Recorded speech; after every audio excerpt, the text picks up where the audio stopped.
Welcome to my new blog. તો આજે ઉપવાસમાં આપણે ખાઈ શકીએ એવો શક્કરિયાનો માવા શીરો હું તમને દેખાડવાની છું. તો એની માટે મેં અહીંયા આગળ આપણે જે હું દરેક વખતે દેખાડું છું ગળ્યો માવો દૂધમાંથી એ મેં બનાવી રાખ્યો છે. એક વાટકી શક્કરિયાને મેં ધોઈ અને વ્યવસ્થિત નાના નાના પીસ કરી લીધા છે.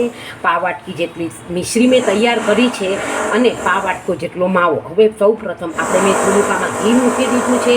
એમાં હું આ શક્કરિયાને સાતળી લઈશ અને પછી એમાં જરાક સતળાઈ જાય પછી માવો પધરાવીશ અને થોડુંક દૂધ પધરાવીશ. અને આ તમે જોઈ શકો છો મેં અડધી વાટકી જેટલું દૂધ પણ લીધું છે. જેથી આપણે થોડીક વાર માટે તો શક્કરિયાને શેકીને એને જરાક દૂધમાં ચડવા દેવા પડશે. ચડશે એટલે મિશ્રી પધરાવશું અને માવો પધરાવશું. મેં શક્કરિયાના માપ પૂરતી જ મિશ્રી લીધી છે ને મેં આમાં 1 ટેબલ સ્પૂન જેટલું જ ઘી પધરાવ્યું છે. ને શક્કરિયાને દૂધ મેં શેકી લીધા છે. હવે હું એમાં દૂધ પધરાવી દઈશ. 1 વાટકો શક્કરિયા તેની સામે મેં અડધી વાટકી દૂધ લીધું. બીજી અડધી વાટકી હું દૂધ પધરાવું છું. હજી શક્કરિયા આપણે ચડ્યા નથી, થોડા કડક જેવા લાગે છે. એટલે ટોટલ મેં આમાં 1 વાટકી શક્કરિયા સામે 1 વાટકી દૂધ આપણે જોઈશે એ પધરાવી અને પછી એમાં ચડવા દઈશ. અને હું બધી જ સામગ્રી બનાવવા માટે કોઈ પણમાં મિલ્ક પાવડર વાપરતી નથી. અને બીજી વસ્તુ ફૂલ ફેટ દૂધનો જ ઉપયોગ કરું છું, જેનાથી આપણે મલાઈદાર આપણો શીરો તૈયાર થશે.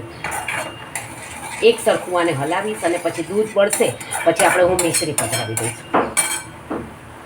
તમે જોઈ શકો છો આપણે શક્કરિયામાંથી દૂધ સાવ જ બળી ગયું છે અને આપણે આ શક્કરિયા એકદમ ફાઇન ચડી ગયું છે.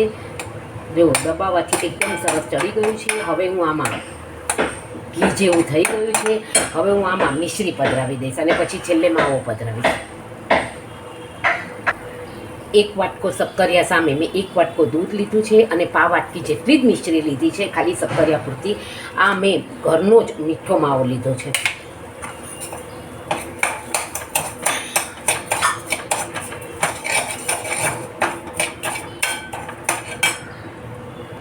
તો તમે જોઈ શકો છો હવે આપણે આમાંથી દૂધ અને મિશ્રી બંને ઓગળી ગયા છે. હવે હું આમાં મીઠો માવો પધરાવી દઈશ. તમે આ જોઈ શકો છો એકદમ માવાયુક્ત આપણું આ શક્કરિયાનો શીરો તૈયાર થઈ ગયો છે. હવે હું એને એક ઘીથી ગ્રીસ કરેલી ડીશમાં પાથરી દઈશ.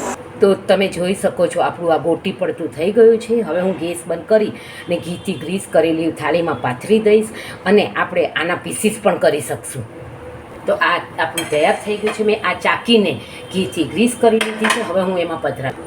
તો આ તમે જોઈ શકો છો આપણી શક્કરિયાની મીઠાઈ તૈયાર છે. મેં આ પ્લાસ્ટિકમાં એને સ્મૂથ કરી લીધી છે.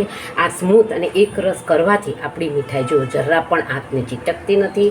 આને હું ઠરવા દઈશ અને આને સિલ્વર બરફથી ગાર્નિશિંગ કરીશ. તો તમે જોઈ શકો છો મેં આમાં પીસીસ પણ મૂકી દીધા છે. હવે હું 10 મિનિટ રહી અને પંખા નીચે ઠરવા દઈશ અને પછી હું એને ઉપયોગમાં લઈશ.